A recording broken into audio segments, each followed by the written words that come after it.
മകരലഗ്നത്തെ കുറിച്ച് പറയാൻ പോകുന്നു. കാര്യത്തിലേക്ക് നേരിട്ട് കിടക്കാം. മകരം എന്ന് പറയുന്നത് ഒരർത്ഥത്തിൽ വൃശ്ചികത്തെ പോലെ പുണ്യമാസമാണ്. മകരവിളക്ക്, തൈപ്പൊങ്കല്, അത് തമിഴർക്കാണ്. കൊടുങ്ങല്ലൂർ താലപ്പൊലി, 4 ദിവസം താലപ്പൊലി, 1-ാം താലപ്പൊലി, 2-ാം താലപ്പൊലി പോലെ 3-4 ദിവസം താലപ്പൊലി. അങ്ങനെ ക്ഷേത്രങ്ങൾ ഉണരുന്നു, ശബരിമലയിലെ തിരക്ക് തീരുന്നു, നാട്ടിലേക്കാവുന്നു തിരക്ക്. തന്നെയല്ല, അത് ഉത്തരായന കാലമാണ്. ഉത്തരായനം, മകരം 1 ഉത്തരായനം ആരംഭിക്കുകയാണ്. മകരം 1 ഒരു കർക്കിടകം വരെ ഉത്തരായന കാലമാണ്. ഉത്തരായനത്തിന് പ്രത്യേകതയുണ്ട്. പുണ്യാവസ്ഥയാണ് ഉത്തരായനം എന്ന് പറയുന്നത്. ദക്ഷിണായനത്തിന് അതിൻ്റെതായ പ്രത്യേകതയുണ്ട്. അപ്പൊ ഉത്തരായനം ദേവന്മാർക്ക് നമ്മുടെ ഒരു ദിവസം, അവർക്ക് നമ്മുടെ ഒരു വർഷം ദേവന്മാർക്ക് ഒരു ദിവസമാണ്. ഉത്തരായന കാലത്ത് ദേവന്മാർ ഉണർന്നിരിക്കും, ദക്ഷിണായന കാലത്ത് അവർ ഉറക്കത്തിലായിരിക്കും. ഇങ്ങനെയൊക്കെയാണ് അതിന്റെ നിയമം. ഞാൻ പറയണല്ലോ ഒന്നും. ഇതൊക്കെ ഇങ്ങനെ ഉള്ള പുണ്യപുരാണ ഐതിഹ്യങ്ങളാണ്. അപ്പൊ ഉത്തരായനം എല്ലാ കാര്യത്തിനും പുണ്യമാണ്. അതിന് മഹാഭാരതത്തിലൊരു തെളിവുണ്ട്. ഭീഷ്മർ വീണു. ഭീഷ്മർ സ്വച്ഛന്ന മരണം വരിച്ച ആളാണ്. കാരണം അദ്ദേഹം ആഗ്രഹിക്കുമ്പോഴേ അദ്ദേഹത്തിന് മരിക്കാൻ പറ്റുള്ളൂ. അദ്ദേഹം വീണത് ദക്ഷിണായനത്തിലാണ്. ശരശയ്യയിൽ കിടന്നു. ഉത്തരായനം വരാൻ കാത്തു കിടന്നു അദ്ദേഹം മരിക്കാൻ. അദ്ദേഹം എപ്പോ ആഗ്രഹിക്കുന്നോ ആ സമയത്തെ സ്വച്ഛന്റെ മരണമാണ് അദ്ദേഹത്തിന് സിദ്ധിച്ചിട്ടുള്ളത്. അപ്പൊ അദ്ദേഹം മരിക്കുന്നത് ഉത്തരായന കാലത്താണ്. അദ്ദേഹം ആഗ്രഹിച്ചു ആ സമയത്താണ് ശരശയ്യയിൽ നിന്ന് അദ്ദേഹം മോചനം നേടുന്നത്. അങ്ങനെ മകരത്തിന് ഒരുപാട് പ്രത്യേകതകളുണ്ട്. അപ്പൊ മകരത്തിന്റെ പ്രത്യേകതകളെ കുറിച്ച് നമ്മൾ പറയുകയാണെങ്കിൽ ഒരു എപ്പിസോഡ് മതിയാവാതെ വരും. ഈ കാര്യം അപ്പോ വളരെ കുറച്ച് മാത്രം പറഞ്ഞുകൊണ്ട് മകരലഗ്നത്തിലേക്ക് കടക്കുകയാണ്. മകരലഗ്നവും മകരമാസത്തിന്റെ പ്രത്യേകതയും തമ്മിൽ യാതൊരു ബന്ധവുമില്ല. അപ്പോ മകരമാസം ഉത്തരായനം ആരംഭിക്കുന്നു മകരം 1-ാം തീയതി എന്നുള്ള പ്രത്യേകത കൊണ്ടാണ് ഈ അയനങ്ങളെ കുറിച്ച് പറഞ്ഞത്, സൂര്യന്റെ അയനങ്ങളെ കുറിച്ച് പറഞ്ഞത്. അപ്പൊ മകരലഗ്നം ജനിക്കുന്ന വ്യക്തികൾ, അല്ലെങ്കിൽ അതാണായാലും പെണ്ണായാലും, അവരെ സംബന്ധിച്ച് അവര് മടിയന്മാരോ മടിച്ചുകളോ ഇരിക്കും. കാരണം ശനിയുടെ ക്ഷേത്രമാണ് മകരം. ശനിയുടെ ക്ഷേത്രമാണ്. അപ്പൊ ശനി മുഷിഞ്ഞ വസ്ത്രം ധരിക്കുന്നവനാണ്, മെല്ലെ പോകുന്നവന് മുടന്തനാണ്, പതുക്കെ സഞ്ചരിക്കുള്ളൂ. 19 കൊല്ലം കൊണ്ടാണ് രാശിചക്രം കവർ ചെയ്യുന്നത്. അങ്ങനെയൊക്കെയുള്ള ഒരുപാട് കാര്യങ്ങളുണ്ട്. അതിന് കഥകളും ഉപകഥകളും ഒക്കെ ഉണ്ട്. നമ്മളൊക്കെ പലപ്പോഴും ഒക്കെ പറഞ്ഞു പോയ കാര്യങ്ങളാണ്. മകര ലഗ്നം ജനിക്കുന്ന ആണായാലും പെണ്ണായാലും അവർക്ക് ഇത്തരം സ്വഭാവഗതികൾ കാണാം. അവർ സാവധാനികളാണ്. അവർ തന്നേക്കാൾ പ്രായക്കൂടുതലുള്ള ആളുകളുമായി ബന്ധപ്പെടാൻ ആഗ്രഹിക്കുന്നു. വൈവാഹിക ബന്ധമാകാം, അല്ലാത്ത പല കാര്യങ്ങളാകാം, വഴിവിട്ട ബന്ധമാണെങ്കിലും അങ്ങനെയൊക്കെയുള്ള കാര്യങ്ങള് മകരലഗ്നത്തിന് പറഞ്ഞു വെച്ചിട്ടുള്ള കാര്യമാണ്. മകരലഗ്നത്തിന് ഗുരു എന്ന് വെച്ചാൽ വ്യാഴം, കുജൻ എന്ന് വെച്ചാൽ ചൊവ്വ, ചന്ദ്രൻ, ഒരു പാപന്മാരാണ്. നമുക്കറിയാം എന്തുകൊണ്ടാണെന്ന്. നമ്മൾ പലപ്പോഴും ഈ പാപത്വം ഓരോ ലഗ്നത്തിന് വരുന്നത് എന്തുകൊണ്ടാണ്. ഈ ലഗ്നത്തിന് വ്യാഴവും ചൊവ്വയും ചന്ദ്രനും വേണ്ടത്ര ഗുണം തരുന്നില്ല. തരാത്തത് എന്തുകൊണ്ടെന്ന് വെച്ചാൽ പാപത്വമുണ്ട്. പാപത്വം ഉള്ളത് എന്തുകൊണ്ടെന്ന് വെച്ചാൽ നമുക്കറിയാം എന്താണെന്ന്. ഇതിനെക്കുറിച്ചൊക്കെ നേരത്തെ എല്ലാ എപ്പിസോഡുകളിലും ഞാൻ പറഞ്ഞിട്ട് ആവർത്തിക്കുന്നില്ല. പിന്നെ ഇവരുടെ 5ഉം 9ഉം ഭാവം കൊണ്ട് ആരാധിക്കേണ്ട ദൈവം ആരാണ്? 5ഉം 9, ഗണപതി, ഭഗവതി, ശ്രീരാമൻ, ഹനുമാൻ. ശ്രീരാമൻ ഉള്ളിടത്ത് ഹനുമാന്റെ സാന്നിധ്യം ഉണ്ടാവും. അതാണ് ഇവരുടെ ആരാധനാമൂർത്തികൾ. ഓരോരുത്തരും അവരുടെ ഇഷ്ടമുള്ളവരെയൊക്കെ ആരാധിക്കും. പക്ഷെ ഇവർക്ക് ആനുകൂല്യം, ദൈവാധീനവും ആനുകൂല്യം കിട്ടുന്നത് ഇവരിൽ നിന്നാണ്. അപ്പൊ മകരലഗ്നക്കാരുടെ ഒരു പൊതു സ്വഭാവത്തെ കുറിച്ച് പറഞ്ഞു. അലസത, മടി.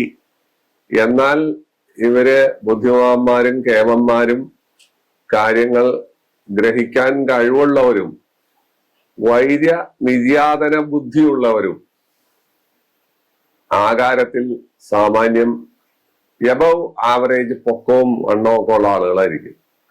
സൗന്ദര്യത്തിന്റെ കാര്യത്തിൽ ഒരു മധ്യമമായിരിക്കും. ശനിയാണ്. അതുകൊണ്ട് സൗന്ദര്യം ഉണ്ടോ എന്ന് ചോദിച്ചാൽ ഉണ്ട്, ഇല്ലേന്ന് ചോദിച്ചാൽ ഇല്ല. അപ്പൊ മധ്യമമായ സൗന്ദര്യം. നിറമാണെങ്കിൽ ഇരുനിറം ഒക്കെ ആവാനാണ് സാധ്യത കൂടുതൽ. ശനിയുടെ നിറം കറുപ്പായതുകൊണ്ട് പിന്നെ ജനനസമയത്തിന്റെ പ്രത്യേക വെളുത്ത പക്ഷത്തിലാണെങ്കിലും കറുത്ത പക്ഷത്തിലാണെങ്കിലും ആ പ്രത്യേകത വരും. വെളുത്ത പക്ഷത്തിലാണെങ്കിൽ നിറത്തിന് വെളുപ്പ് രാശി കൂടും, കറുത്ത പക്ഷത്തിലാണെങ്കിൽ കറുപ്പ് രാശി കലരും. ഇങ്ങനെയൊക്കെയുള്ള സ്വഭാവങ്ങൾ ഇതൊക്കെ ശാസ്ത്രീയമായ കാര്യങ്ങളാണ്. ഇതുമായി ബന്ധപ്പെടുന്നു എന്ന് മാത്രമേ ഉള്ളൂ. ഇതിലെ ശാസ്ത്രീയതയാണ് ഏറ്റവും കൂടുതൽ. അപ്പോ മകര ലഗ്നത്തിനെ കുറിച്ച് നമ്മൾ പറയുമ്പോൾ പറയുന്നതായ ഏതാനും കൊച്ചു കാര്യങ്ങളാണ് ഈ വന്നത്. ഒരുപാട് കാര്യങ്ങൾ പറയാം. ഇവരുടെ സ്വഭാവത്തെക്കുറിച്ചും ഇവരുടെ നയചാതുര്യത്തെക്കുറിച്ചും അവരുടെ സെൽഫിഷ്നെസ്സിനെ കുറിച്ചും. എന്നുവെച്ചാൽ അവർ ഏത് രീതിയിലും മുന്നോട്ട് വരാൻ, അവര് തൻകാര്യം നേടാൻ വളരെ മിടുക്കന്മാരായിരിക്കും. വളരെ അടുത്ത് പെരുമാറിയാൽ അടുത്ത് പെരുമാറുകയും അകന്നാൽ തീർത്തും അകലുകയും ശത്രുത നടിക്കുകയും ചെയ്യുന്ന ഒരു കൂട്ടരാണ് ഇവര്. ഇതൊക്കെ ഇവരുടെ സ്വഭാവത്തിന്റെ പ്രത്യേകതകളാണ്. ഈ സ്വഭാവങ്ങൾ ഒരു മനുഷ്യനിൽ പല തരത്തിൽ സജ്ജീകരിക്കപ്പെട്ടിരിക്കുന്നു. അതാണ് നമ്മൾ 12 ഭാവങ്ങളെ ടച്ച് ചെയ്യുന്നത്. ഈ ഒരു സ്വഭാവം മാത്രമല്ല, അല്ലെങ്കിൽ ഈ പറയുന്ന കേവല സ്വഭാവങ്ങൾ മാത്രമല്ല, അനേക കാര്യങ്ങൾ ഒരു സദ്യവട്ടം പോലെ ഇഞ്ചിത്തൈര് മുതൽ പപ്പടം പഴം പായസം, വല്യപ്പടം പഞ്ചാര ശർക്കര ഉപ്പേരി, പാലട, പഴപ്രഥമൻ എന്ന് വേണ്ട ഗോതമ്പ്, എല്ലാ പായസങ്ങളും വിളമ്പി കഴിക്കുന്ന സദ്യ പോലെയാണ് നമ്മുടെ മനുഷ്യ ജീവിതം. വല്യപ്പടം ഉണ്ടാവും, പഞ്ചാര ഉണ്ടാവും, ശർക്കര ഉപ്പേരി ഉണ്ടാവും, ഒക്കെ ഉണ്ടാവും. ഇതെല്ലാം നമ്മൾ കഴിക്കും. ഭിന്ന രുചി, പല രുചികളാണ്. അപ്പൊ ഒരു വ്യക്തിയെ സംബന്ധിച്ചിടത്തോളം ലഗ്നം കൊണ്ട് നമ്മൾ നിറം, വാക്ക്, പ്രവൃത്തി, അയാളുടെ രൂപം മുതലായ കാര്യങ്ങളെല്ലാം വർണ്ണിച്ചു കഴിഞ്ഞ് ഇനി നമ്മള് 2ാം ഭാവത്തിലേക്ക് പോകണം. 2ാം ഭാവം കുംഭം. അതും ശനിയുടെ ക്ഷേത്രമാണ്. ഈ കുംഭം 2ാം ഭാവമാകുന്ന ആളുകള് പരോപകാരികളും കൃഷി, ധനം, അതുപോലെ പ്രതാപം, ധനം മുതലായ കാര്യങ്ങളുള്ളവരായിരിക്കും. ധനം അവര് സമ്പാദിക്കുന്നത് പല പ്രകാരമാണ്. കുംഭം കുടം പോലെ ഇരിക്കും. അവരുടെ കയ്യിലുള്ള പൈസ ഒന്നും അങ്ങനെ അനാവശ്യമായിട്ട് അവർ ചെലവാക്കൂല. കൃഷി കാര്യങ്ങളിൽ നിന്നോ കൃഷിയിൽ നിന്നോ മറ്റു കാര്യങ്ങളിൽ നിന്നെല്ലാം ധാരാളം പണം അവര് സമ്പാദിക്കാറുണ്ട് സാധാരണ ഗതിയിൽ. കേരളത്തിലെ കേര കർഷകര് പണ്ട് പറയും, മകരമാസം വരുമ്പോൾ മകരപ്പലം കയറട്ടെ എന്നിട്ട് നമുക്ക് കടം വീട്ടാന്ന് പറയും. കാരണം മകരമാസത്തിലാണ് മകരം കുംഭം മാസത്തിലാണ് ഏറ്റവും കൂടുതൽ നാളികേരം വീഴുന്നത്. ഇന്നിപ്പോ തെങ്ങൊക്കെ തമിഴ്നാട്ടിലേക്ക് പോയി, അല്ലെങ്കിൽ ഇന്തോനേഷ്യയിലേക്ക് പോയി, ഫിലിപ്പൈൻസിലേക്ക് പോയി, ശ്രീലങ്കയിലേക്ക് പോയി. കേരളത്തിലെ തെങ്ങ് ആദ്യം വെട്ടിമാറ്റും. ഒരു പുര പണിയാൻ സാധനം കാണുന്നതിന് മുമ്പ് കൽപ്പവൃക്ഷമായ തെങ്ങിനെ വെട്ടിമാറ്റി കട പറിച്ചു കളഞ്ഞ് അവിടെ ആയിരിക്കും നമ്മൾ. കാരണം ഇവിടെ സൂചി കുത്താൻ സ്ഥലമില്ല. 2 സെന്റ് 3 സെന്റിലാണ് വീട് വെക്കുന്നത്. ഒരിക്കലും ഞാൻ ഇങ്ങനെ കർണാടകയിൽ എന്റെ 2ാമത്തെ മകൻ താമസിക്കുമ്പോൾ, ഇന്ദിരാനഗറിൽ താമസിക്കുന്ന സമയത്ത് ഞങ്ങള് ബാംഗ്ലൂര്, കർണാടകയില് വൈകുന്നേരം നടക്കാൻ ഇറങ്ങിയപ്പോൾ പല വീടുകളും ഈ 1 സെന്റ് 2 സെന്റ് 3 സെന്റിലാണ് ഫ്ലാറ്റുകളൊക്കെ, ചെറിയ ചെറിയ ഫ്ലാറ്റുകൾ. അവിടെയെല്ലാം അതിന്റെ വാർക്ക ഭാഗം തുരന്ന് റൗണ്ട് ഉണ്ടാക്കിയിട്ട് അതിന്റെ അകത്തുകൂടി തെങ്ങിനെ വിട്ട് ആ 1 2 തെങ്ങിനെ അവർ സംരക്ഷിക്കുന്നു. ആ ഒരു തെങ്ങ് മതി അവർക്ക് 1 മാസത്തേക്കോ 2 മാസത്തേക്കോ ഉള്ള നാളികേരം ലഭിക്കാൻ. അതിന് വളമൊക്കെ ഇട്ട് കൊടുത്ത് അവര് വാർക്ക പോലും തുരന്ന് അതിനകത്ത് കൂടി ആ തെങ്ങിനെ കടത്തി വിടുകയാണ്. നമ്മളാണെങ്കിലോ നമ്മൾ ആ പരിസരത്തുള്ള തെങ്ങുകളെല്ലാം വെട്ടിക്കളയും. ഇപ്പൊ വന്നിരിക്കുന്ന ഉപദ്രവം വേറൊന്നാണ്. അയൽവക്കത്ത് വല്ല 2 3 സെന്റുകാരൻ വന്ന് താമസിച്ചാൽ ഇപ്പുറത്തുള്ള പറമ്പുകാരൻ കൂടുതൽ സ്ഥലമുള്ള ആളാണെങ്കിൽ അയാൾ പഞ്ചായത്തിൽ കംപ്ലൈന്റ് കൊടുക്കും. നമ്മുടെ തെങ്ങിന്റെ വെള്ളക്ക വന്ന് അയാളുടെ മുറ്റത്ത് വീഴുന്നു, പൂക്കുല വന്ന് വീഴുന്നു, അല്ലെങ്കിൽ ഓല വന്ന് വീഴുന്നു, അത് വെട്ടിക്കളയണം. അപ്പോഴും തെങ്ങിന് ശാപമായി, തെങ്ങില്ല. അപ്പോ കർഷകരെ കുറിച്ച് നമ്മളിപ്പോ സന്ദർഭവശാൽ അങ്ങോട്ട് പാളിപ്പോയതാണ്, പോകേണ്ട കാര്യമില്ല. കുംഭമാസത്തിൽ കുംഭം രണ്ടാം ഭാവമായിട്ട് വരുന്നവരുടെ ധനസ്ഥാനവും കൂടിയാണ്. അവര് കുംഭം കുടം പോലെയാണെന്ന് പറഞ്ഞു അവർ കൃഷിയിൽ നിന്ന് ധനം സമ്പാദിക്കുന്ന കാര്യം പറഞ്ഞപ്പോഴാണ് കേര കർഷകരുടെ കാര്യം വന്നതും വെളിച്ചെണ്ണയുടെ കാര്യമെല്ലാം നമ്മൾ പറയേണ്ടതായിട്ട് വരുന്നത്. പോട്ടെ, നമുക്ക് അനാവശ്യമായ കാര്യങ്ങൾ വേണ്ട. അവര് പരോപകാരികളും ധനം സമ്പാദിക്കുന്നവരാണെന്ന് പറയുന്നത് നമുക്ക് നിർത്താം. മൂന്നാം ഭാവം സഹോദര സ്ഥാനമാണ്, അത് മീനമാണ്. അവര് സഹോദരന്മാരോടെല്ലാം വളരെ നല്ല രീതിയിൽ പെരുമാറുന്നു, പുണ്യവാന്മാരാണ്, ധനം സമ്പാദിക്കുന്നു, സൽസന്താനങ്ങൾ ഉണ്ടാകുന്നു, സൽക്കാര പ്രിയരാകുന്നു, സർക്കാർ ജോലിക്കാരാകുന്നു. അങ്ങനെ അനേകം ഗുണവിശേഷങ്ങൾ. മൂന്നാം ഭാവം മകരലഗ്നത്തിന്റെ മൂന്നാം ഭാവം മീനം, വ്യാഴത്തിന്റെ ക്ഷേത്രം ആയി വരുമ്പോൾ ഉണ്ടാവുന്നു. മേടം നാലാം ഭാവമാണ്. അവർക്ക് നാലാം ഭാവം മേടമായി വരുമ്പോൾ ചൊവ്വയുടെ ക്ഷേത്രമാണ്. കാലിസമ്പത്തുണ്ടാവാം, സ്ത്രീകളിൽ നിന്നും ധാരാളം ധനം സമ്പാദിക്കാം, പുരുഷന്മാരിൽ നിന്ന് സ്ത്രീകളും ധാരാളം സമ്പാദിക്കും. സമ്പാദ്യവും പരാക്രമശീലവും കയ്യിലുള്ളത് നഷ്ടപ്പെടാതെ സൂക്ഷിക്കാനുള്ള വ്യഗ്രതയും അവർക്കുണ്ടാവും. അവരെപ്പോഴും ഒരു ധീരമായ സമീപനമായിരിക്കും കൈക്കൊള്ളുന്ന ഏത് കാര്യത്തിലും. എന്ത് മലമറിഞ്ഞു വന്നാലും വരട്ടെ, വരുമ്പോൾ നോക്കാം എന്നുള്ള ഒരു രീതിയായിരിക്കും അവർക്ക്. മനസ്സിന്റെ സ്വാധീനം കൂടിയൊന്ന് മനോബലം ഉണ്ടാവും ചൊവ്വയുടെ ക്ഷേത്രമായതുകൊണ്ട്. അഞ്ചിലേക്ക് പോകുമ്പോ അഞ്ചിനും മനസ്സിന്റെ സാന്നിധ്യം വരുന്നുണ്ട്, പുത്രസ്ഥാനവും മറ്റ് പലതുമാണത്. അപ്പോ അത് ഇടവമാണ്. ഈ വ്യക്തി സാമാന്യം സൗന്ദര്യം, ശുക്രന്റെ ക്ഷേത്രമാണത്. സാമാന്യം സൗന്ദര്യവും തേജസ്സും നല്ല സന്താനങ്ങൾ, അഞ്ചാം ഭാവം സന്താനം അല്ലെങ്കിൽ അവരുടെ പ്രത്യേകതയെ കുറിച്ച് നമ്മൾ പറയണം. നല്ല സൽസന്താനങ്ങളും അവർക്ക് വിദ്യയും അവരെ കൊണ്ട് മാതാപിതാക്കൾക്ക് കീർത്തിയും പ്രസിദ്ധിയും ഉണ്ടാകുന്ന ഒരവസ്ഥ. മാതാപിതാക്കളെ ആ സന്താനങ്ങൾ വളരെ കാര്യഗൗരവമായി നോക്കുന്നു, വൃദ്ധസദനത്തിലേക്ക് പറഞ്ഞു വിടില്ല, അല്ലെങ്കിൽ കണ്ടില്ല കേട്ടില്ലെന്ന് ആ സന്താനങ്ങൾ നടിക്കില്ല, പൊന്നുപോലെ നോക്കുന്ന ഒരവസ്ഥ ഇടവം അഞ്ചാം ഭാവമായി വരുന്ന മകരലഗ്നക്കാർക്ക് സിദ്ധിക്കുന്നു. ആറാം ഭാവം മിഥുനമാണ്, അത് ബുധന്റെ ക്ഷേത്രമാണ്. ബുധന് ആറിലെ സ്ഥിതിയും ആറാം ഭാവാധിപത്യമൊന്നും നല്ലതല്ല. പൊതുവിൽ ഇവര് അന്യസ്ത്രീ പ്രസക്തി, അന്യ പുരുഷ പ്രസക്തി, എന്നാൽ പരോപകാരം, ധനം, നീചന്മാരുമായിട്ടുള്ള ബന്ധം, സമ്മിശ്ര സ്വഭാവമാണ്. സൂത്രശാലികളായിരിക്കും ഇവര്.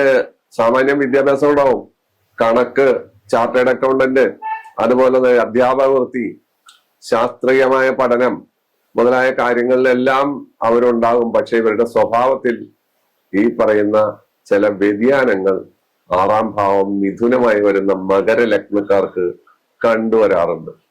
ഏഴാം ഭാവം കർക്കടകമാണ്, ഭാര്യാഭർത്തൃസ്ഥാനമാണ്, അത് ചന്ദ്രന്റെ ക്ഷേത്രമാണ്. ഭാഗ്യം, ധനം, വീട്, വാഹനം, അതുപോലെ ഭാര്യ സൽസ്വഭാവി, ഭർത്താവ് സൽസ്വഭാവി, സ്വാത്വിക ശീലം, മറ്റുള്ളവർക്ക് ഉപകാരി, പൊതുജനപ്രിയം, ഈ കാര്യങ്ങളും കയറ്റിറക്കങ്ങൾ, പലപ്പോഴും എപ്പോട്ടും കീഴ്പോട്ടും കയറുകയും ഇറങ്ങുകയും ചെയ്യുന്ന സ്വഭാവം.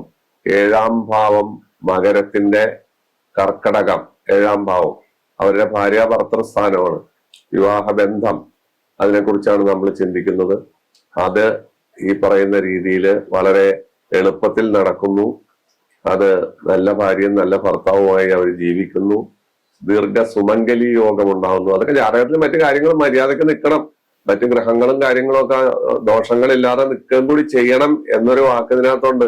ഇല്ലെങ്കിൽ ആളുകൾ ചോദിക്കുമ്പോ എന്റെ എങ്ങനെയാണ്, എന്നിട്ട് ഞങ്ങൾ തമ്മിൽ എപ്പോഴും കലഹമാണ്, അപ്പടിയാണ് ഇപ്പടിയാണ് എന്നൊക്കെ പറഞ്ഞുകളെ. അതൊന്നും പറയാതിരിക്കാൻ വേണ്ടിയിട്ടാണ് മുൻകൂർ ജാമ്യം എടുക്കുന്നത്. അഷ്ടമം ചിങ്ങമാണ്, ആയുർസ്ഥാനമൊക്കെയാണ് അത്. രോഗം, ദുരിതം, മറ്റു പല കാര്യങ്ങളെ കുറിച്ചൊക്കെ നമുക്ക് പറയാം. ഇവർക്ക് പാമ്പ്, കാലികൾ, കന്നുകാലികൾ, മൃഗങ്ങൾ, കാട്ടിലൊക്കെയാണെങ്കിൽ മൃഗങ്ങൾ, ആന മുതലായ മൃഗങ്ങൾ, സിംഹമൊന്നും നമ്മുടെ നാട്ടിലില്ല, പുലി, അതുപോലുള്ള കൊരങ്ങന്മാര് മുതലായ മൃഗങ്ങളിൽ നിന്നെല്ലാം ഇവർക്ക് ശല്യം ഉണ്ടാകുക, അതിൽ നിന്ന് മരണം സംഭവിക്കുക, അതുപോലെ പാമ്പുകൾ ഇവരെ ഉപദ്രവിക്കുക, സർപ്പദംശനം ഏൽക്കുക മുതലായ കാര്യങ്ങൾ മകരത്തിന്റെ അഷ്ടമം ചിങ്ങമായി വരുമ്പോൾ സംഭവിക്കാം. ഇതൊക്കെ മാറ്റം വരാം. കാരണം നമ്മൾ ആ ഭാഗത്തേക്ക് പോവാതിരിക്കുക, നമ്മൾ അതിനു വേണ്ട പ്രാർത്ഥനകൾ ചെയ്യുക, അതിനുള്ള സ്തോത്രങ്ങൾ ജപിക്കൊക്കെ ചെയ്യുമ്പോൾ മാറ്റങ്ങളൊക്കെ വരും. പക്ഷെ എന്നിരുന്നാലും ഇങ്ങനെ ഒരു സ്വല്ലിംഗ് ഉണ്ട്, ഇങ്ങനെയൊക്കെ സംഭവിച്ചേക്കാം എന്നാണ് പറയുന്നത്. ഇനി കന്യാണ് ഇവരുടെ 9ാം ഭാവം. 9ാം ഭാവം എന്ന് പറയുന്ന പൂർവ്വജന്മ സുഹൃതം, ഭാഗ്യം മുതലായ കാര്യങ്ങളൊക്കെ അവിടെ ഏത് ദൈവത്തെ ആരാധിക്കാം. 5 കഴിഞ്ഞ് 9 അത് നമുക്ക് പറയാം. അവര് കന്നി 9ആയി വരുന്നതായ മകര ലഗ്നക്കാര് യുക്തിവാദികൾ, അവർക്ക് ദൈവവിശ്വാസം ഒന്നും കാര്യമായിട്ടുണ്ടാവില്ല. അവര് എന്തിനാണ് അമ്പലത്തിൽ കൊണ്ട് തലക്ക് വിഞ്ഞ് വഴിപാട് ഇടുന്നത്? എന്തിനാണ് ദൈവത്തിന് കൈക്കൂലി കൊടുക്കുന്നത്?